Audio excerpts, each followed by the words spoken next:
Welcome to my channel, and thank you for spending some time with me today. In this video, I'm going to share my experience with planning and journaling as someone with very few actual plans. And I'll also be sharing my 2023 planner and notebook lineup. In order to make this video, I've recreated my past spreads so that I can show you how I used my planners and journals while maintaining privacy. So to start from the beginning, I journaled daily throughout middle school and high school. As an adult, I stopped journaling altogether, and I only ever used a planner to keep track of school assignments. At the end of 2020, I discovered the Passion Planner and decided to get one to use in 2021, thinking I'd be more busy in the upcoming year.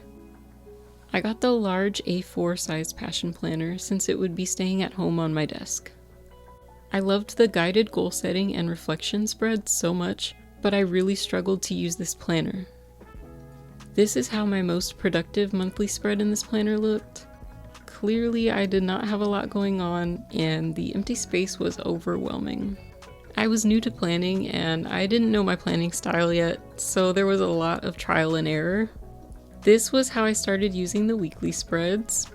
I knew I didn't want to pre-plan, so I used time blocking to log my productive hours, appointments, and events. I tried to make it work, but I was just not happy with it functionally or visually. Next, I tried to simplify my time logging since the visual clutter from before made me want to use my planner even less. I only used this planner sporadically for a few weeks at the start of 2021 before I just gave up. Mid-2021, my mother gave me this cute planner she saw in a store one day. It's a monthly planner by Graphique. This planner was my breakthrough. I used it consistently for 3 months, which was a big deal for me. Having only a monthly spread was so much more manageable for me. The first month looked a lot like the left page, where I quickly ditched planning and started writing in the highlights of my days. The second month looked like the right page, where I started recording more and more about my days. I didn't fill the whole page in this recreation, but in months 2 and 3, I actually recorded something every day. I didn't know it at the time, but this was my big turning point. I loved having a record of my everyday life, and I enjoyed decorating the pages too. Before this planner, I felt like all of my days blurred together. Keeping a diary like this made me see that every day is different, and it made me appreciate the little things. I started adding more and more to each day, and the squares began feeling too small. I gave up on using this during a time where I was extremely stressed, and I found it difficult to write about my days anymore. I stopped planning and keeping a diary until the start of 2022. This is a weekly diary that came with my Wonho Seasons greetings package. In case you're not familiar, many Korean idols and actors release calendar sets before the new year called Seasons Greetings. This diary was designed to showcase the photos first and foremost, so the paper quality is similar to many K-pop albums and photo books. As much as I love the design aesthetically, it wasn't made to be heavily used for a whole year. It did come with a clear protective cover, so an attempt was made, but the glued spine cracked and signatures started falling out mid-year. Also, the paper is heavily coated, so my gel pen took forever and a day to dry, so I had to keep paper inside to blot the ink. I have used this all year as a daily diary, but I only use the weekly spreads. In the beginning of the year, I would write maybe 5 lines a day. Sometimes I skip days, but I always backfill them. If I can't remember, I use my web and social media history to jog my memory of what happened that day. I also loved these little mood trackers, but 3 emotions wasn't enough, so I added my own. As the year went on, I started writing more and more, and eventually I had to write really small and leave some details out. I went from keeping a simple daily log to keeping a proper diary, and then expanded into another notebook for stream of consciousness journaling. After 3 months, my diary proved that I could be consistent with writing every day, so in March of 2022, I got another Passion Planner. I was a lot more consistent with this one, and it helped me figure out what works for me in a planner. I played around with each monthly spread, but this one using only gray pen and stamps was my favorite. I learned that I like to decorate monthlies, I'm not a sticker person, and I like using just 1 or 2 colors. Unfortunately, much like 2021, I was just not that busy, so there was still a lot of unused space. The weekly layout that I eventually landed on and used consistently looked like this. I figured out that typical weekly planning just does not work for me, and making a to-do list for each day is all I need. In the morning, I write my to-dos for the day. Only events and appointments are written ahead of time. I've tried bullet journal style running task lists in the past, and they never worked for me. In this planner, I learned that rewriting the tasks that I didn't get done from day to day encouraged me to actually complete them. I made these simple tracker stickers for my daily habits. I filled them in using a circle stencil from Daiso and a Kuretake dot marker.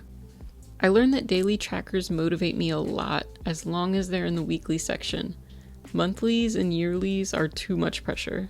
I figured out what worked for me, but my planner was still half empty. It also took up a ton of space on my tiny desk, and it became burdensome as I used it more often to have to clear a space off for it. Towards the end of August, I wasn't happy with my planner or diary anymore, and started looking into different options for 2023. That's when I discovered Hobonichi planners. I searched for a planner with a daily, weekly, and monthly layout so that I could combine my daily log/diary with my planner for a one-book system. I learned about the Hobonichi Cousin and I thought it would be perfect, but I was wary of the cost. Since it was only August, I still had time to figure things out before the new year. First, I printed out photos of the Hobonichi Cousin's layouts to scale and tried to figure out how I would use each spread. This really helped me solidify that the Hobonichi Cousin could work for my needs. Next, I got Hobonichi's plain notebook in A5, which is the same size, same paper, and same grid size as the Cousin. I also got my very first fountain pen to try with it. Since this paper is famous for how it handles fountain pen ink, I felt like I should.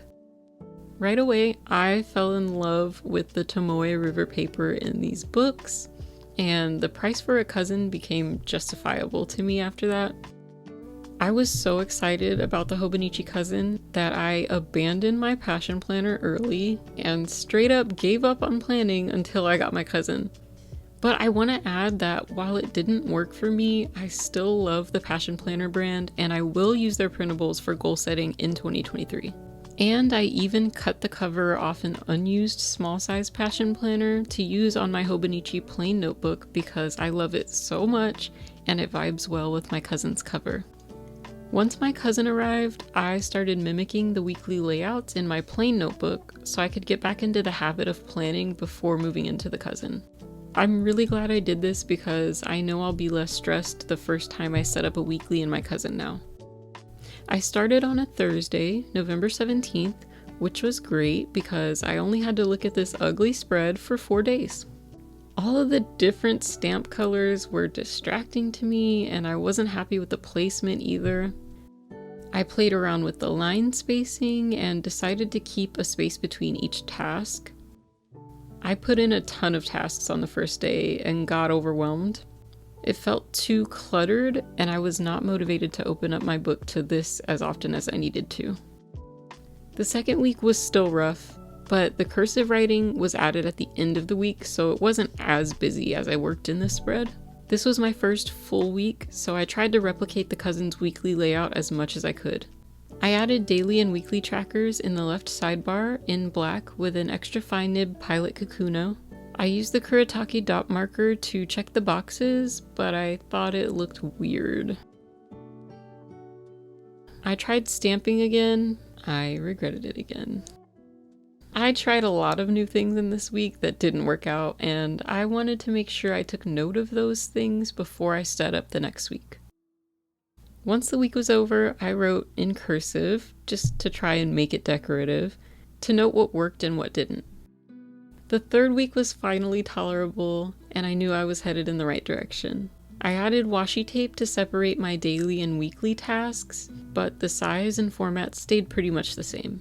This was my last time putting a stamp in the weeklies. I finally learned my lesson. Events and appointments were still at the top, but this week I added washi tape for decoration.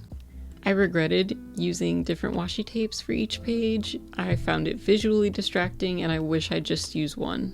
I decided to simplify the deco even more the next week, and this time my cursive reflection at the end of the week actually looked nice to me. Since I'm using fountain pen, when I scribble out my mistakes, the ink pools into a tiny ink swatch. The next week was the first week that I was truly happy with all week long. I love the spread so much, and honestly, I don't know why it took me so long to get here. If I had just looked back and referenced my Passion Planner weekly spread, I would have remembered that I need my weeklies to be simple and cohesive. By the way, this is what it looked like before my weekly reflection. Instead of washi, I used my Pilot Parallel pen to make this bold, crisp line. In the previous week, I started writing health notes at the bottom of each day, and I was also always grouping one set of tasks together. So I started blocking out the bottom of this spread for those to have their own designated spaces. I love the spread so much that I kept it almost exactly the same the next week.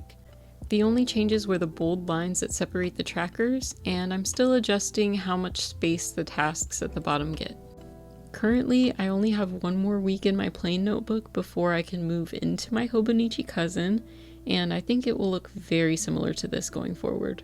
I will play around with the washi placement to avoid the bump that can form if you always put stickers in the same place. Now that I've shared my past planners and my current setup, I'll go over the rest of my plans for the new year.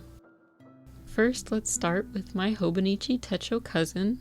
My cousin will be used daily as both a planner and a diary/journal. The yearly index will be an index for my daily pages. I'll add a photo highlight each month at the bottom, and at the top I'll write a few highlights about the month too. I have already started using the monthlies in the cousin since they started at the end of November. First, I'll use it to track appointments and events in a simple manner. Then, after each day has passed, I add a stamp and it becomes a space for memory keeping. Since it's a bit chaotic, in January I'll add the stamps at the end of the month instead, after I'm fully finished using the spread. The sidebar will be available for whatever I feel like putting there, and the bottom margin is for health data and deco. Since I've already shown how I plan to use my weeklies, let's move on to the next section. Between the weeklies and dailies, there is a 2-page spread of grid paper that I will keep free for any bullet journal style collections I want to do this year. The same goes for the blank page that starts each month of the dailies and the 8 memo pages in the back.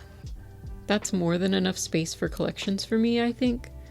If I do run out of room, I always have my plain notebook for that. The left-hand side of the daily pages will be for my daily log, where I'll record what I did that day in bullet points. The larger right side of the page will be for journaling about my day and expanding on what happened and how I felt about it. It will be exactly like my current diary, but I'll have a lot more space for each day. I'm not sure what I'll do with every back page yet, but I have plans for some of them. I think I'm going to use the timetable to keep track of sports I follow, but I'll use sticky notes so that I can always make changes when I need to. I have no plans for the graph paper page yet. I will use the favorites page for its intended purpose. I'm going to use the My 100 page for language learning, so I'll plan the Korean grammar points I want to learn in 2023 here. Words to remember will be for recording one special thing per month, similar to my favorites. And I will use the 365 days checkoff sheet to simply check off each day of the year because I don't want a yearly tracker that I know for a fact I won't complete. And that's it for my Hobonichi Cousin. I'm really excited to just have one book to worry about on a daily basis, but there are a few other books I'll use throughout the year. I've already talked about my plain notebook, which will be my place for stream of consciousness journaling that doesn't necessarily belong in my daily diary. And if I run out of room for collections in my cousin, I can add more in here. I will also continue swatching and pen testing in here. Next up, I have a DIY traveler's style notebook made from hot lamination sheets and the elastic from an old craft file folder. I made an insert using HP Premium 32 copy paper, which holds up to my fountain pen inks well, and used the craft folder for the insert's cover.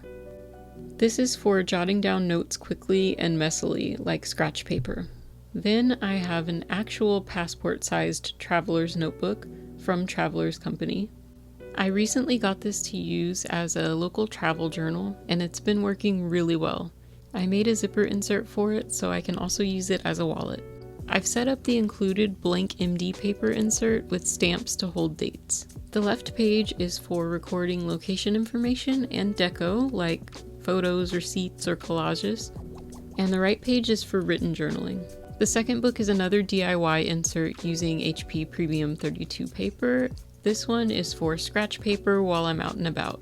So this will be my little travel journal and wallet for 2023. The next notebook is a simple Ecolo-lined notebook that I use for study notes. I started using this notebook before I got into fountain pens, but to my surprise, it handles them well. I can't find this exact book online to get another one, but next I will try the Ecolo Comp book since that's the closest alternative I could find.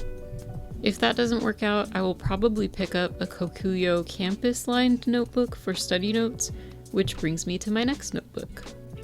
This is a Kokuyo Campus half B5 grid notebook that I picked up at Daiso for around $2 US. It's short, so you can easily use it in front of a computer or a laptop.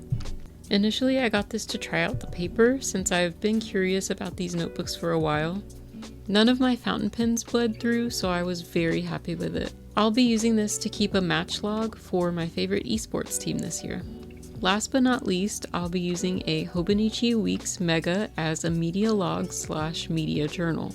I'll keep track of every show and movie I watch in the monthly and weekly pages without following the printed dates. And the grid memo pages in the back will be used for media journaling. I'm going to be showing the entire unboxing and setup process for my media log in a future video. Right now, it's still a work in progress, but I'm already in love with it and can't wait to share the full setup with you. And that is my full planner and notebook lineup for 2023. After not journaling for so many years, it's hard to believe that I will be using all of these notebooks in 2023. But this year really got me back into the habit of writing, and I developed more interest in all things stationery. Since August, I've been loving watching planner and stationery YouTubers every day. I've been feeling inspired by everyone's Techo Kaigi videos these last months, and I wanted to share my own as well. In the future, I will make more videos about planning, journaling, stationery, etc., so I hope you'll check them out.